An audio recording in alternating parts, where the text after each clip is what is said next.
Today I'm going to be watching this video. It's called "Why is Canada the most admired country on earth?" So yeah, of course I've been watching a lot of videos about Canada and I know a lot of the good points about the country. There's a lot of great things about the country. So I'm really interested to see how they're conveyed in this video. You can tell me what you think about this one. Let's watch.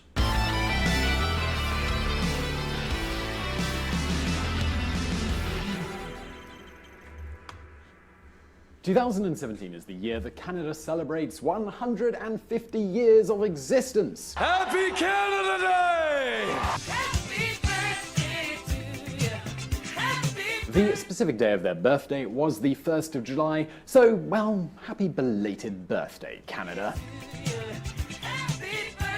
And, well, dear viewer, 150 years of existence is not the only matter we should be congratulating Canada on. The country reached its 150th anniversary in great shape. Because, well, if there's something we can say about Canada right now, it's that the country is certainly in vogue. And yes, Canada is also the homeland of many celebrities that we all know well.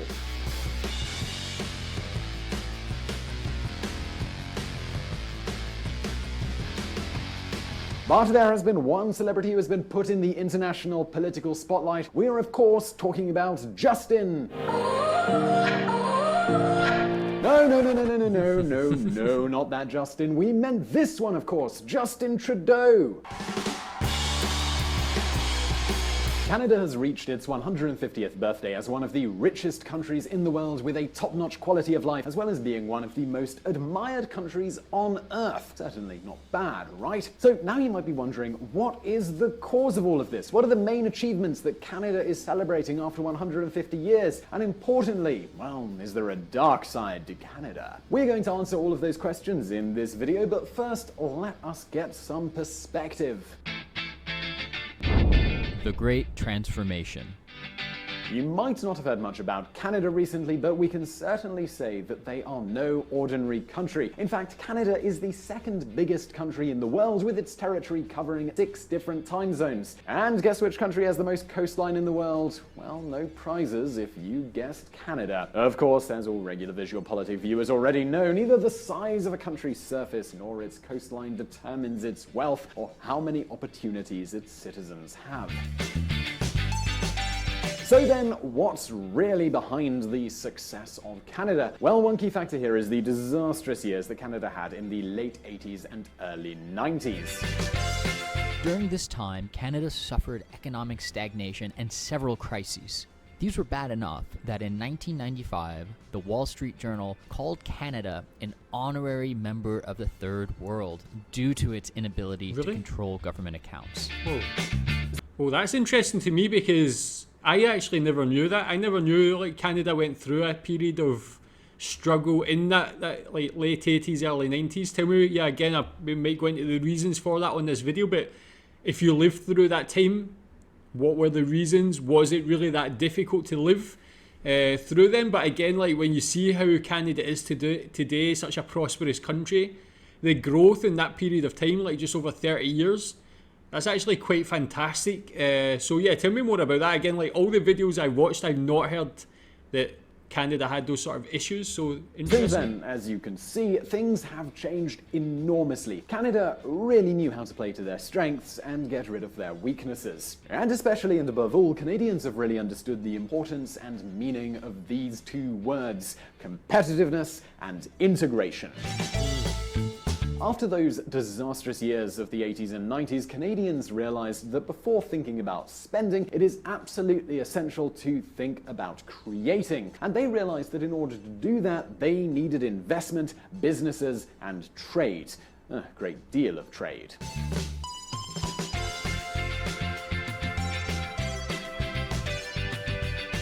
Well, so as it was said, so it was done. Canada is today the 7th freest economy in the world. But if we're talking about freedom, then we can't just talk about the economic side of things. The Fraser Institute publishes every year something called the Human Freedom Index. This measures both the economic and the civil freedoms that people enjoy. Quite simply, it measures what we can't do and what we can't. So, well, according to their research, Canada is the 6th freest country on Earth. To give you a better idea of how this compares to some other countries, well, the USA, they rank 23rd, Italy is in at 28th, and Japan is flagging in position 32. Isn't it funny, like the USA is called the land of the free and they're 23rd in the world? That's actually interesting in itself, not just Canada being so high on there. But again, talking about that time period and seeing that growth coming, I can't also kind of never mention it, but I just can't believe it. Canada would be classed as something like termed like the third world. I just never thought that would have been the case. But tell me if you heard anything about that. Have you ever seen that mentioned anywhere? Maybe the reason for this is the strong decentralization that the country has. Canada, it's divided into 10 provinces and 3 territories that have so many unique regulations that in 2017 they actually had to sign a free trade agreement among them. New interprovincial trade deal expected to add billions to the economy. The decentralization is absolutely enormous, and it has traditionally resulted in higher costs for those companies that don't operate in a single region but in several different regions, with each region having different regulations. In Ontario, petrol must be at least 5% ethanol. Manitoba insists on an 8.5% blend. The positive side of this is that this has worked as a counterweight to the federal government, and it's encouraged them to make pro-citizen policies, and that's something that has driven good public policies. Anyway, this new agreement has been created in order to beat all these surprising obstacles. Further, as we talked about in a previous video, there's also the Canadian bet on multiculturalism. And, well, let us be rather frank here. Nowadays, this country is one of the best examples of integration in the entire world. Waheguru Ji Ka Khalsa, Waheguru Ji Ki Fateh. The Canadian Mosaic. But what's all this Canadian multiculturalism? I mean, what's it all really about? Well, basically, it consists of accepting that cultural diversity is not a threat, but it's an asset and a source of opportunities for a country. Now, of course, this multiculturalism is always subordinate to a core set of values, such as democracy, such as the rule of law, and equality for all people. Now, this means that in order to be Canadian and be welcomed into their country, you don't have to replace your culture with any other, like the Canadian culture. You just have to accept and commit to those core Canadian values. And I mean, look, Canada has one of the largest populations of immigrants in the world. 1 out of every 5 Canadians weren't born in Canada. And I mean, for some cities like Toronto, this figure, it grows up to 50% or even higher. And it seems that it will be even higher in the future because every year more than 300,000 new immigrants come to this country, which is one of the highest immigration rates in the entire world. And do you know what the result of all of this is? Do you think it's a problem? Well, it's actually no problem at all. Yeah, look, as we said in that previous video, immigration in Canada is certainly not for free. There's this system that exists that's based on 3 fundamental pillars: points, family reunification, and refugees. The most important one of these is the point-based system. This exists to grant people residence or work permits. It considers things like having a job offer, which is the most important thing, or also maybe having a degree or having the ability to speak English. And do you want to know the results of these policies? Well, almost 80% of Canadians think that immigration is good for the economy. This is something that really shouldn't be so strange when you consider that all the statistics show that immigrants, the brand new Canadians, are more educated, they work more hours, they create more businesses, and they draw less dollars from social programs. That's interesting. It's like you see in the UK at the moment, there's like quite an anti-immigrant stance for a lot of people. I feel like definitely immigration is, I mean, it's definitely more controversial, it seems, in the UK, but it definitely seems like a lot of people are starting to accept it less and less. I think, especially when you see this sort of refugee or immigrant crisis, you see a lot of people coming across on boats to the UK and things like that. You see it in the media, it's like portrayed like the country's being overrun or over flooded with immigrants. They're being put up in hotels, which is in other buildings, and it's like really, it seems to be adding a lot of people to the country. So it's like really like a growing dissatisfaction amongst British people with immigration. I think, I don't know if like there's a similar sentiment in Canada.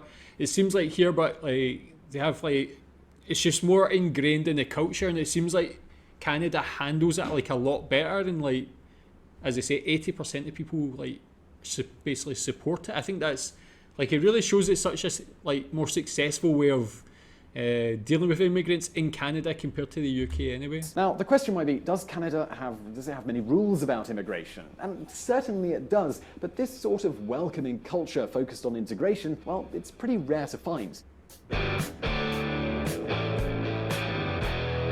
In fact, since 1977, every Canadian citizen can hold any other nationality without restrictions. So when someone emigrates to Canada and after some years they can obtain their Canadian passport, they don't have to renounce their previous nationality. But if something might perfectly show Canada's spirit, well, that would be Prime Minister Justin Trudeau. Hi everyone, bonjour tout le monde. I'm Justin Trudeau.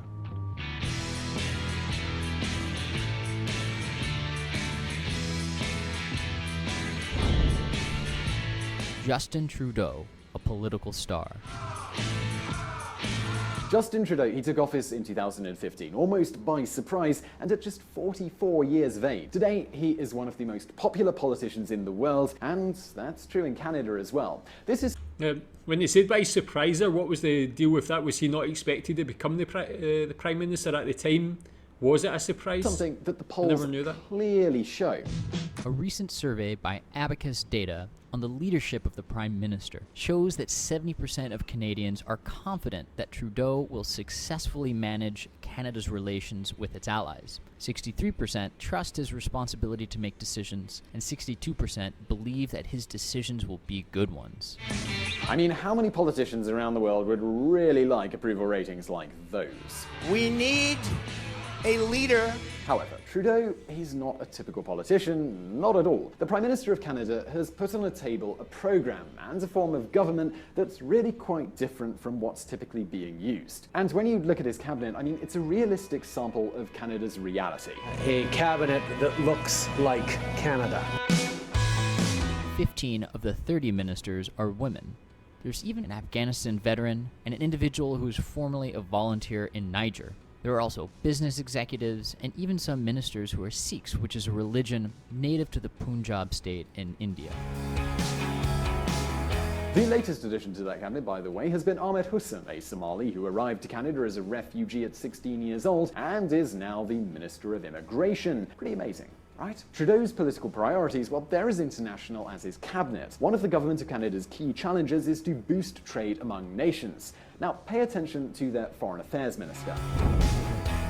Rising trade barriers hurt the people they are intended to help. They curb growth, stifle innovation, and kill employment. This is a lesson we should learn from history. This is why Trudeau wants to sign a free trade agreement even with China. Secondly, unlike other governments, Trudeau doesn't just reject protectionism, but he wants to stimulate a productive change with artificial intelligence and automation. I mean, why hinder technology? If there's something we've seen as history has progressed, it's that technology improves people's lives and it creates more jobs. Yeah, so again, like, progressive is the word, like, definitely a very progressive country. Like, for me, like, being from the UK, I feel like the UK is very stagnant. It's been like the same for, I mean, I don't live there anymore, but just from my outside looking in opinion, it's just very stagnant, especially compared to other countries like Canada, the other European countries, Germany, the Scandinavian countries. I always feel very envious of these other countries, how it feels like the leaders are, like, again, very progressive, very, I mean, intelligent. And in the UK, we're just always stuck with people who just, I feel like, don't really have the UK's best interests at heart, man. But yeah, Canada seems like, yeah, really the opposite, really like Now, a great it might not country. seem that something like that is too complicated to do, but the reality is that there are not many world leaders who defend this pro-technology position. Talking about jobs going away, it's not exactly a popular line. The other great challenge, and maybe the key value of Trudeau's government, is their bet on boosting civil rights and turning Canada into an international example of how this should be done. Take a look at the power of this picture. Trudeau has become the first Prime Minister to lead an LGBTQ pride parade. There's also the most recently released programme, Canada's Feminist International Assistance Policy. Yep, you heard that right. Trudeau's government didn't hesitate to declare itself feminist, and among other things, they have decided to focus most of their international cooperation budget on pushing women's rights where they are most needed. Now, it's just a symbol, but sometimes symbols, they're pretty important. Other symbols and gestures are his position towards Syrian refugees. And pay close attention to this speech. In recent months, Canadians have opened their hearts and their arms to families fleeing the ongoing conflict in Syria. And from the moment they arrived, those 31,000 refugees were welcomed not as burdens, but as neighbors and friends, as new Canadians. To date, 40,000 Syrian refugees have arrived in Canada, almost half of them thanks to the sponsorship of Canadian citizens that have committed to be responsible in looking after their wellness. Yeah, I mean, that again goes back to like just the Canadian people rather than just like, why is Canada the most admired country on earth? Not just about the politicians, but the Canadian people. I mean, that's such a like great thing. Tell me if you were one of those people that sponsored one of those Syrian refugees, or you know anybody that did that. I feel like just doing that sort of thing, putting yourself out there and doing that, it's like a great thing. I feel like, again, a lot of countries, people just wouldn't have that interest to do that or that desire to do that. But yeah, Canadian people really like great like that. Example of solidarity. But hey, I mean, it's one thing being kind and generous, and well, it's quite another to be naive. But consider this, the Canadian government has announced its intention to increase military spending by more than 70% from now until 2024 in order to create a more agile and modern armed forces. Trade, doors open to technology, integration, civil rights, security, all these things don't sound bad at all, right? everything going for it. Especially if you consider that this government understands that before starting to discuss spending, you have to talk about wealth creation. Well, I mean, that's how Canada has reached its 150th anniversary. Everything bloody marvelous, right? Well, wait a second, I mean, not exactly. There are certainly some shadows, but we're actually going to have to leave those for another video, something we're probably going to call the dark side of Canada. Don't think that it's all just rainbows and butterflies in Canada, certainly not at all. Well, so do not forget to subscribe to our channel so you don't miss that video, and, well, that will allow you to hear the other side of the story. And now we'd like to know your opinion. What do you think of Trudeau? You can leave us your comments below, and Yeah, interesting video. I mean, like, again, somebody being from the UK, and I like, again, very like, my opinion of the UK, again, very stagnant and just no like excitement and growth. Canada just seems like the opposite. Like, it has that excitement, has that growth. It like really wants to better itself as a country, and I really admire that. Like, again, I can see why a lot of people want to go to Canada. Like, it just seems like such a welcoming, like, great country. So yeah, tell me what you think about that. Again, like this, I don't know when this is recorded. Like, it seemed like 2017, I think he mentioned there, something like that. So maybe things have changed since then, after COVID and all that. But tell me what you think about this video, and if you agree with it. Yeah, thanks.